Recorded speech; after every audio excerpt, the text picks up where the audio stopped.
I love that it's a challenge.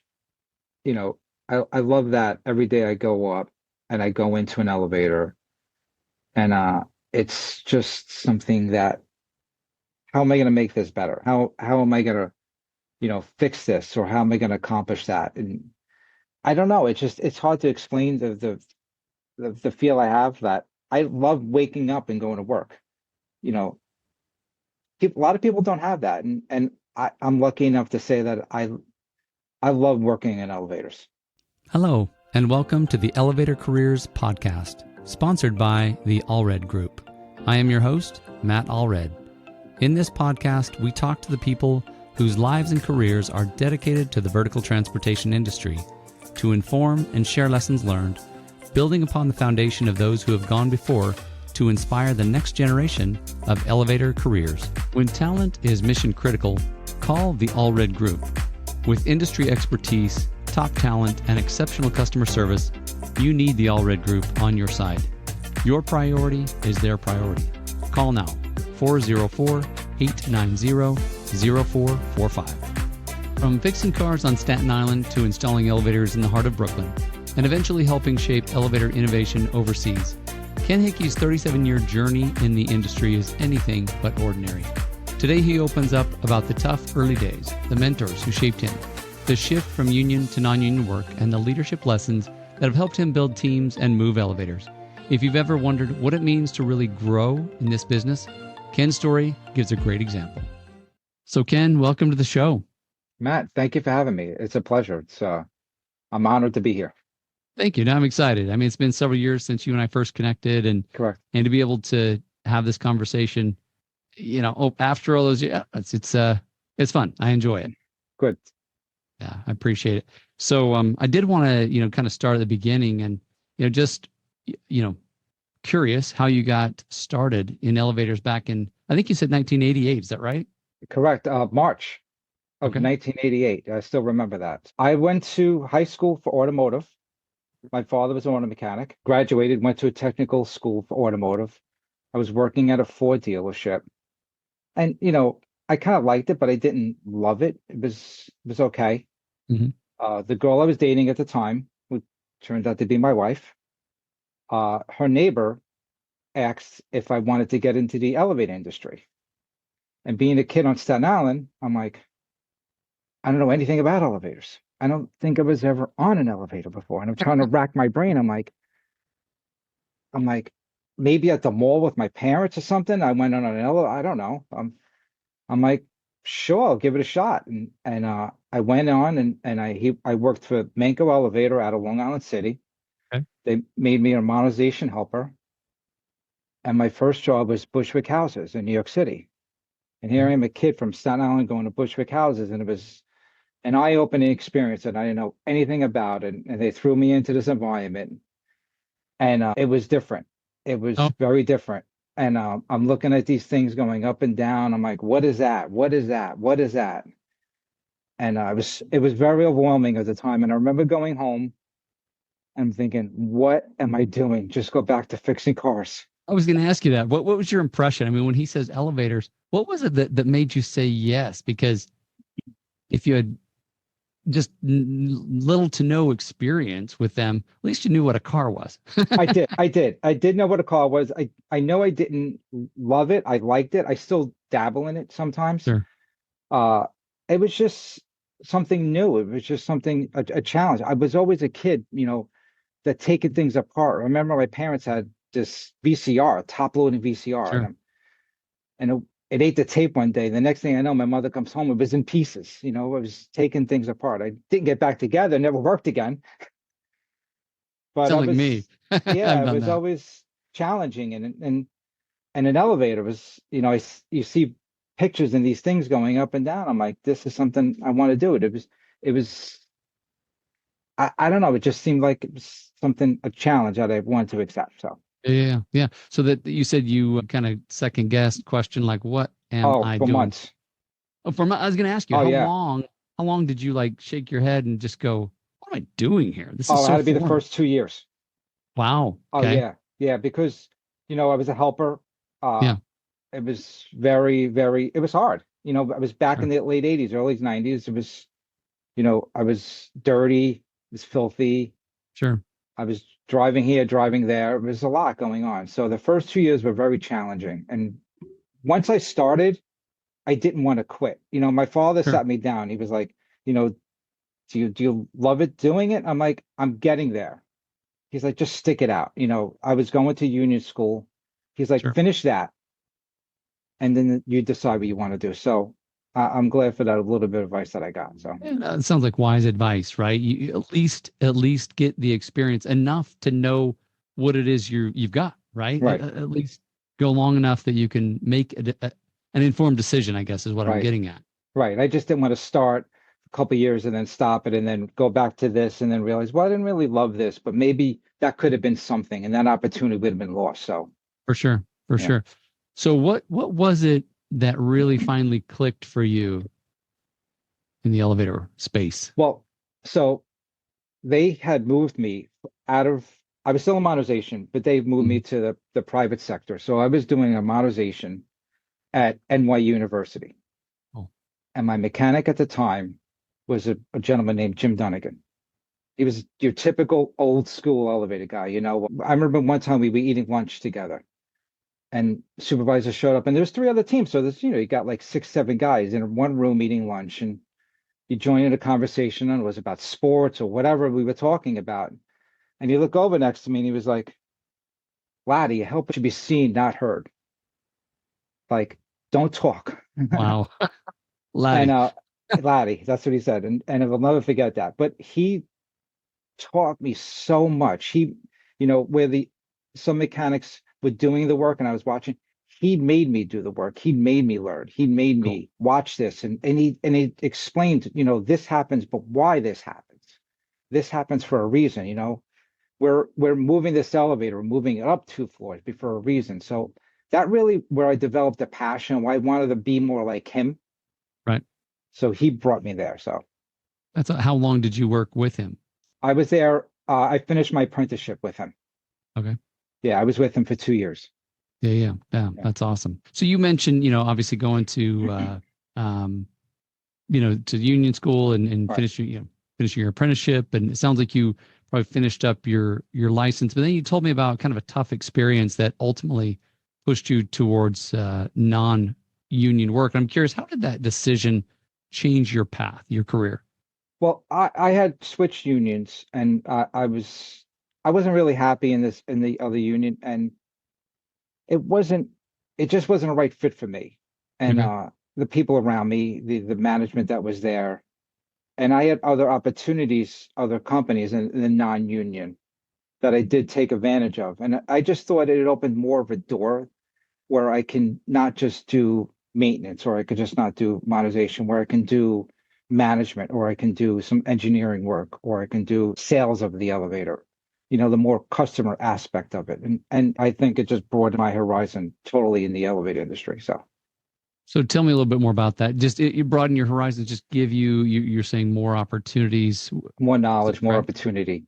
Where I wasn't just, fixing elevators. I was, supervising them. I was dealing with customers. I was eventually selling elevators. Everything inside the office of violations we were doing, Okay. everything. It was just a more of an opportunity I thought that I had for me in the smaller non-union elevator company.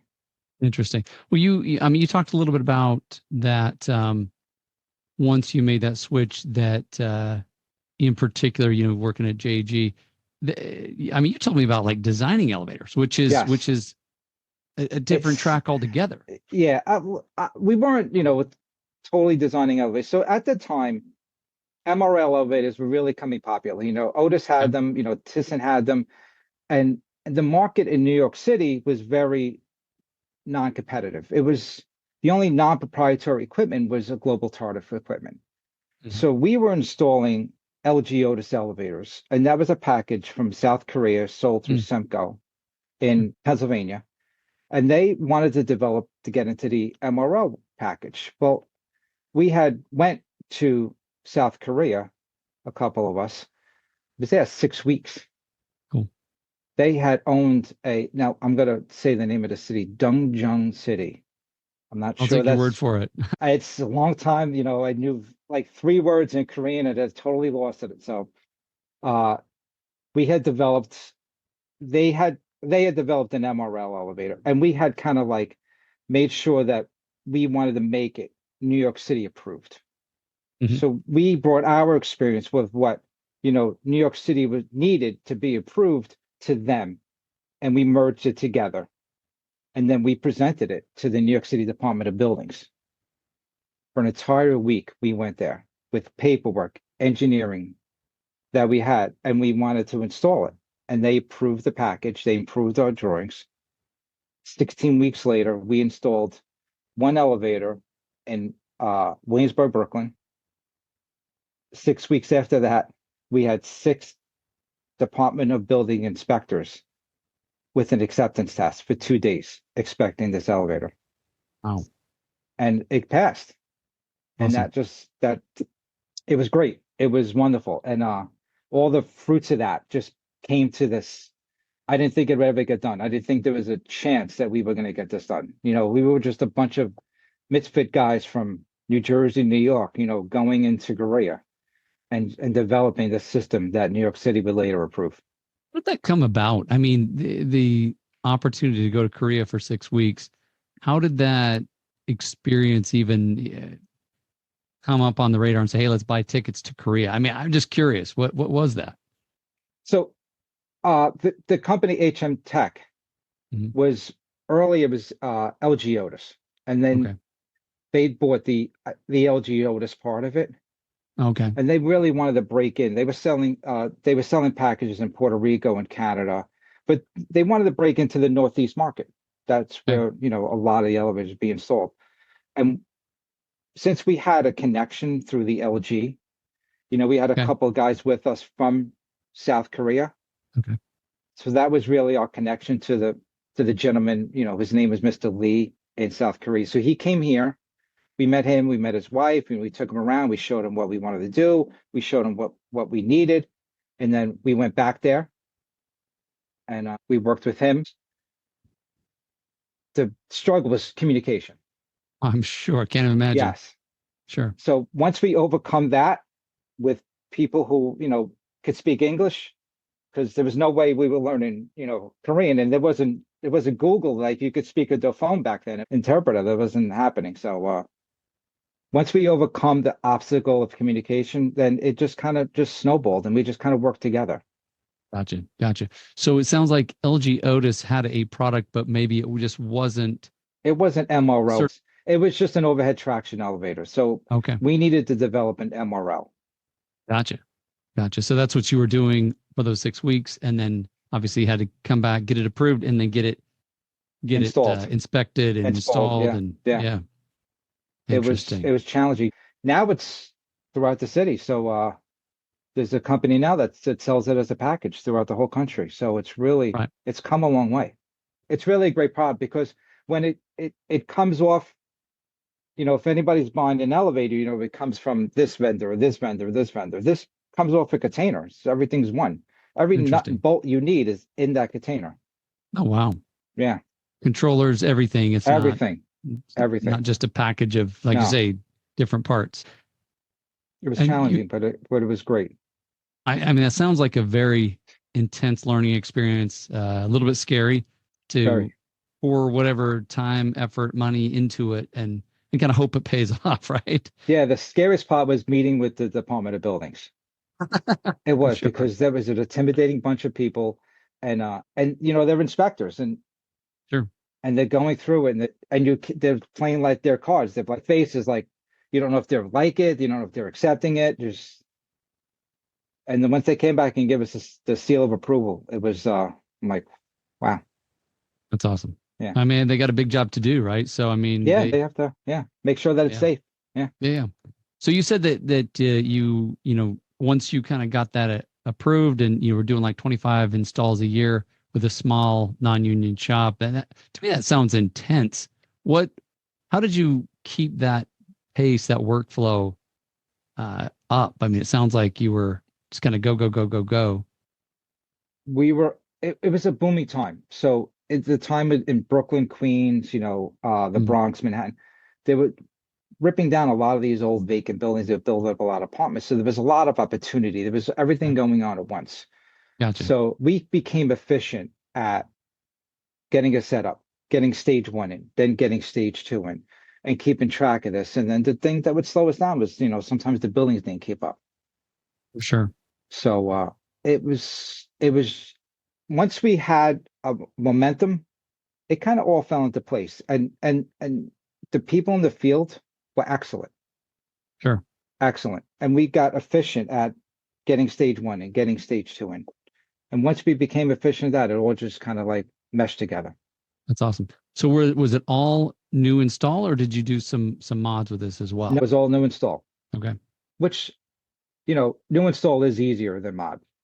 Yeah, as I understand, right? I've Yes. never done one, but Yeah, because you got a blank canvas. It's an open shaft. as long as it's plumb, right? Well, you make it plumb. You kind of like budget a little bit. So Got to. yeah, I'm sure. Yeah. yeah. No, that's awesome. So, you mentioned, kind of butting heads of the company and then learning a ton at another. Can you talk about how those experiences shaped your technical skills and even leadership perspective?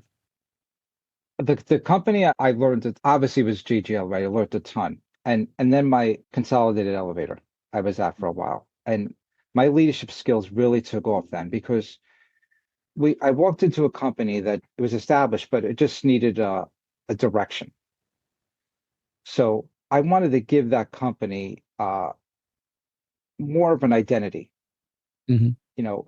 a real leader behind who can talk to the customer, who could guide the people in the field, and just help educate the mechanics that are going on. And I was always a guy that, I want to teach you what I know. And listen, I don't know everything, Sure. but whatever useless knowledge is in my head, I will give it to you.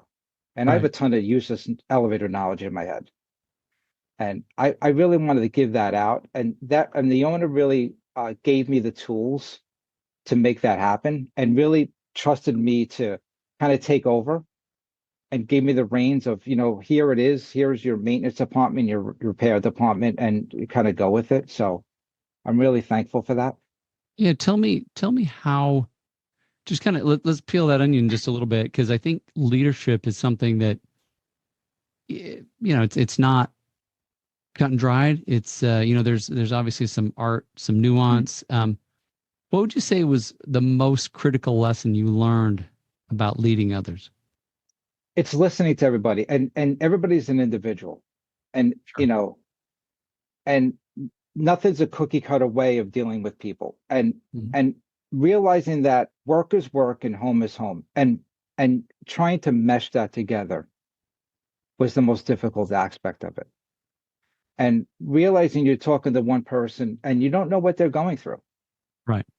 what's on their mind, how's their home life, then that affects everything. And just trying to listen to them and hear them out and be in their shoes.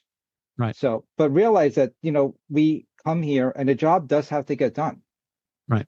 And we have to focus on what we're doing. And if we're able to focus on what we're doing, we're going to be successful at the end of the day, and we're all going to go home. Yeah. And that was our main objective.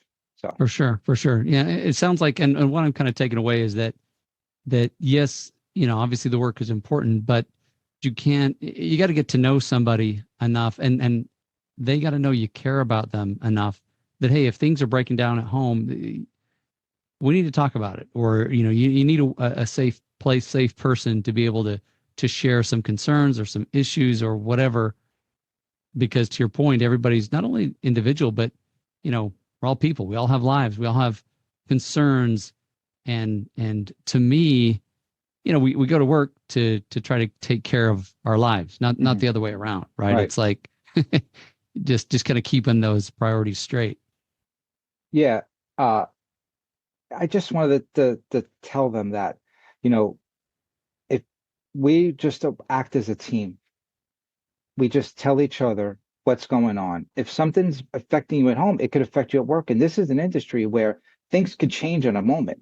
For sure. You know, it's it we're putting ourselves in sometimes in harm's way.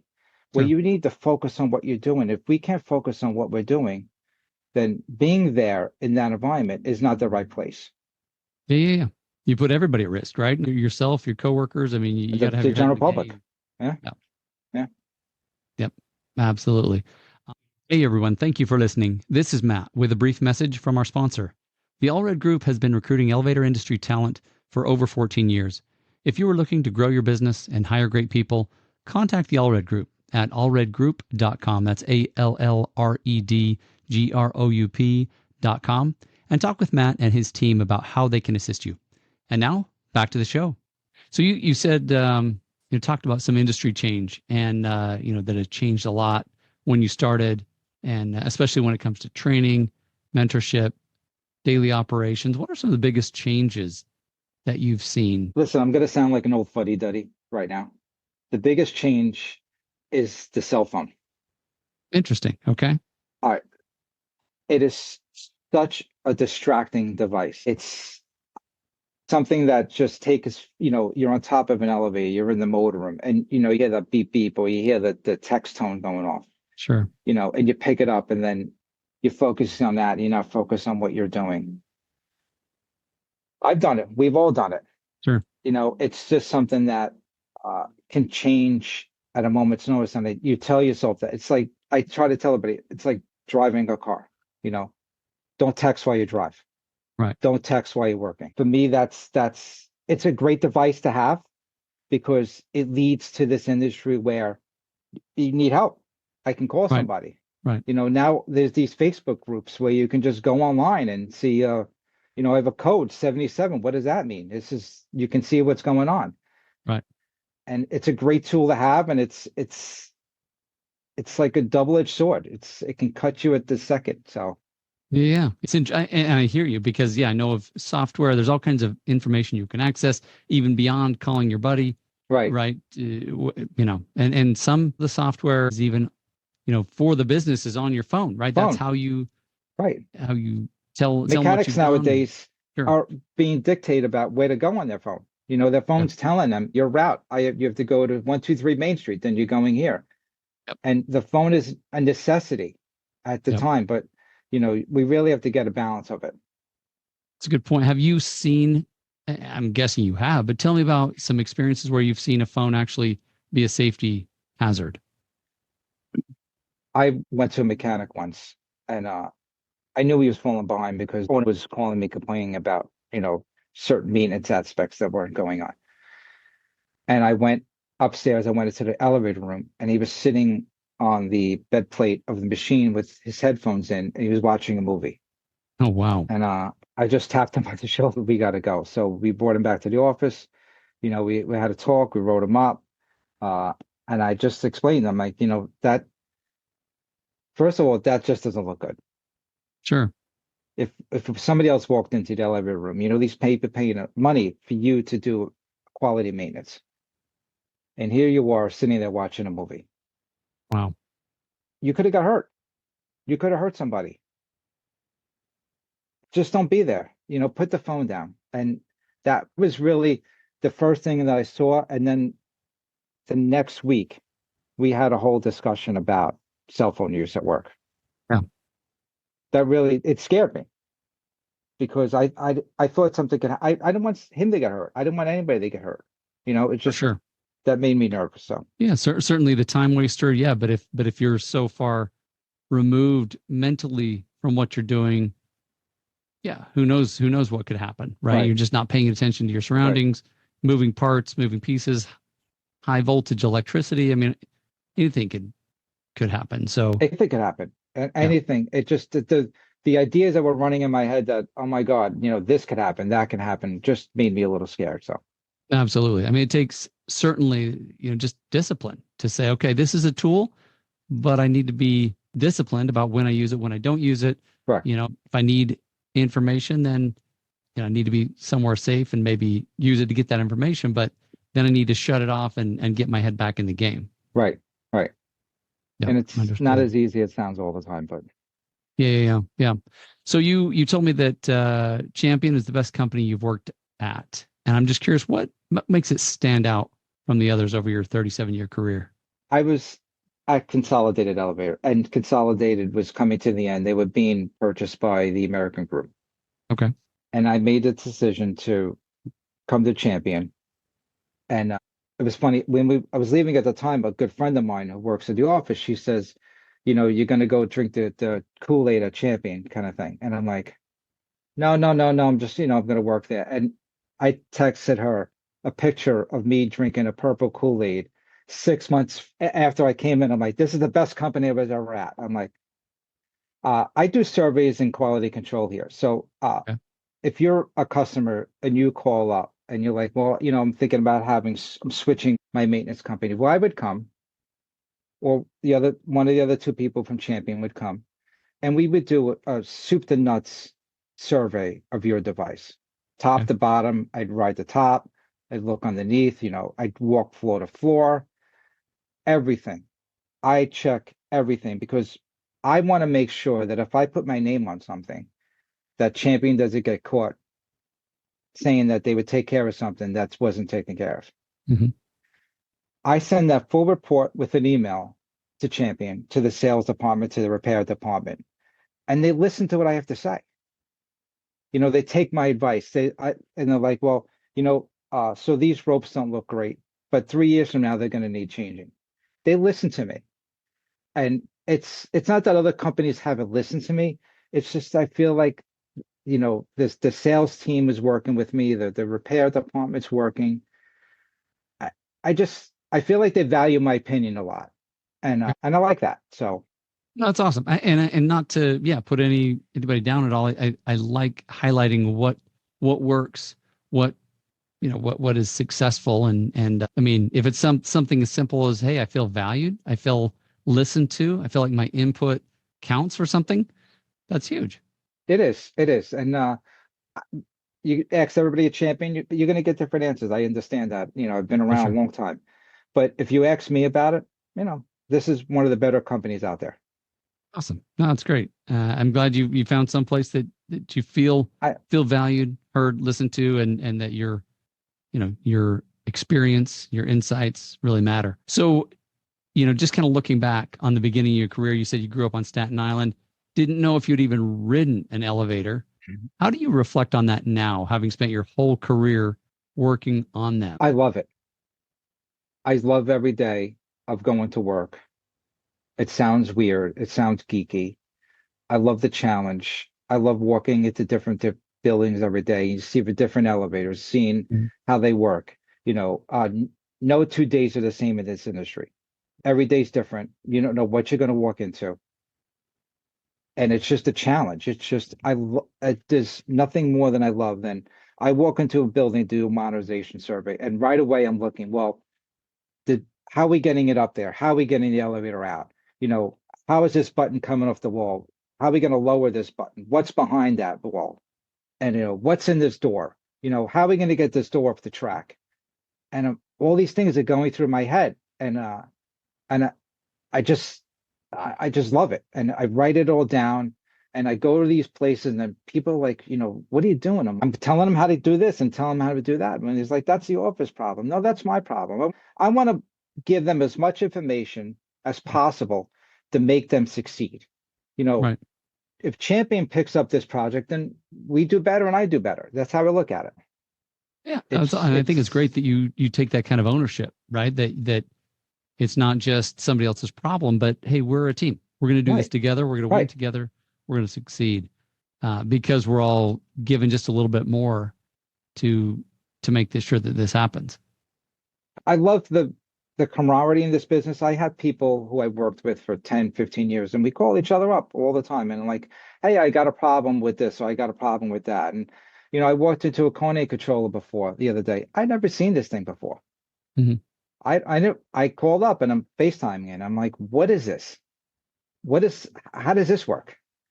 And he was Right. explaining it to me. It's something that I really truly like about this business. I think, you know, I don't know how it is everywhere, but we all kind of look out for each other. We walk through, we do a survey with people, and we're all pointing, hey, you know what? I seen this, I seen that, and I do like that about it. And we're all here. We're here to do a job, and we're here to be successful, and we want to do the best.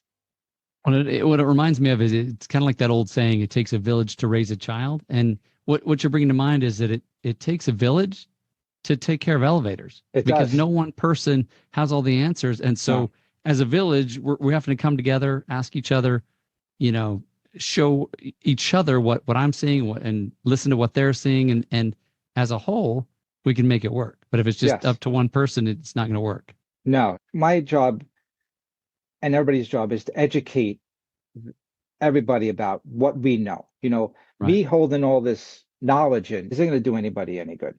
The Yep. next generation of elevated people coming out, you know, maybe they've never seen, a Westinghouse or an Otis flathead drum machine. They Yep. walk into this basement. I'm like, what is that? I'm like, and you explain, some people have never seen a generator. Yep. And you try to explain to them, well, this is how it works. That's how it works. And I really like doing that. So I kind of get off on that. It's awesome. So, what would you say is one of the most impactful stories that you can share from your career thus far? One of the things that impacted you most deeply? So back at JG Elevator, we used to have weekly safety meetings. And we talked about experiences that we saw in the field and things that we see and things that we accomplish and things that we potentially try to foresee what we're going to run into. And we had one of the mechanics, he decided to leave. He went to another company. And he was at this other company, I'm guessing for about a year, and somebody got hurt. Hmm. And he was almost put into position by the person who got hurt that they wanted him to do something, and he didn't feel comfortable doing it. Hmm. And it led to the other person getting hurt. And he called me up, and I heard about the accident. And I reached out to him, but he didn't get back to me. And then he got back to me, and he's like, "Oh, I want to thank you, for those weekly safety meetings." He's like, "I think that it helped me a lot because you always told us that if you don't feel comfortable doing something, don't do it." Right. And he didn't do it. And that really, that brought it home to me that, first, wow, they're listening to me, Right. and this is making a difference. So after that, I continued to do it wherever I go. Every week we would have meetings and talk, at Consolidated Elevator. I would bring guys in on Friday. We start at 8 o'clock, and I'm like, I'm going to have a controller class at 7 o'clock. If you guys want to come in, I'll share my knowledge of what I know. We had a makeshift controller set up. We powered it up. We tampered with it to break it on purpose, and they had to fix it. And we loved it. And it was a great experience, throughout the year. So, So that's great. I mean, it kind of drives home the need to continue, like you say, to share your experience. And I'm sure it felt really gratifying that your coworker didn't get hurt, right? That he yes. followed some of your advice, that he didn't get hurt, and that he could look at it and say, "Wow, I'm super glad I listened to Ken Yeah. and took his advice." So, and you've had a long journey after all these years, and you're still saying, "I love it," which I love hearing it. What is it that you love so much about what you do? And you talked a little bit about it, but how would you encapsulate that? I love that it's a challenge. You know, I love that every day I go up and I go into an elevator and it's just something that how am I going to make this better? How am I going to, fix this or how am I going to accomplish that? And I don't know. It's hard to explain the feel I have that I love waking up and going to work. You know, a lot of people don't have that. And I'm lucky enough to say that I love working in elevators. I think not only do a lot of people not have it, they probably look at you sideways and go, "How can you say that?" Right? And that's part of the reason I ask the question because I think it's important to convey to others who maybe have a similar skill set and passion to you. Maybe they still haven't found their place, but the elevator industry to me is a place where a lot of people really love what they do, and so maybe calling on other talented individuals to, hey, take a look at the elevator industry because you can kind of write a ticket a lot of different directions based on what you've learned, and you could do a lot of different things, right? You're choosing to do what you're doing right now, but because you have the skill set, you could go a lot of different directions with it if that's what you want to do. Oh, there's a ton of directions you can go into, to sales, to engineering, to violations, Consulting management, for sure. consulting. That hopefully, that's my next venture, a couple of years from down the road. But that's always something that's you can go into testing. And there's so many branches of this industry that can reach out to different people and tap into what they think and what they like, that this industry can get everybody together. I just think that there's something for everybody here. That's awesome. So, last question for you, Ken. What advice would you give to someone who is maybe just starting out, or maybe they are even considering going into the Elevators, elevator trade? Yeah. I would say just come and give it your all. You know, I made sure I gave it all I had. There was sacrifices along the way. There was time away from the family in the beginning, long hours, but whatever I put into it, I got out of it.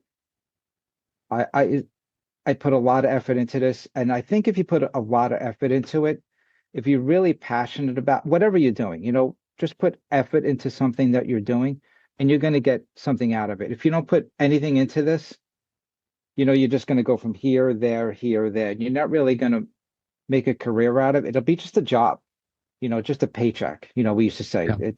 this guy's just in it for the paycheck. Well, I'm in it for a career. That's different, I think. Uh, um, I don't want to say you have to love what you're doing. You really have to like this business. It's a strange industry. It really is. It's changed a lot. It's changing every day. The office aspect of it, is expanding.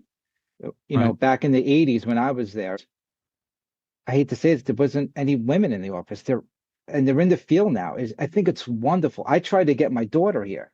Right. My youngest she's, school's not for everybody. I'm like, I'm into the elevator industry. I'm thinking about getting her in the business. I think it's great. Good.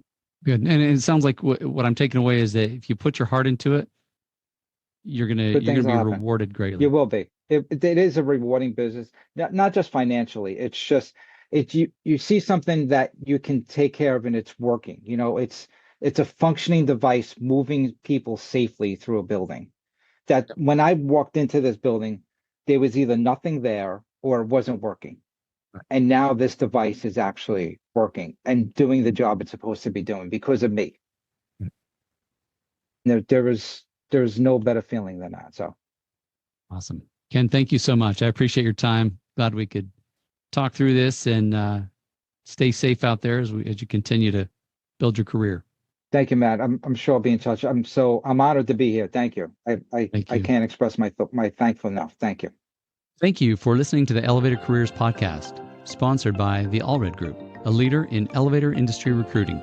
Please visit our YouTube channel at Elevator Careers or check us out online at elevatorcareers.net. Please like and subscribe, and until next time, stay safe.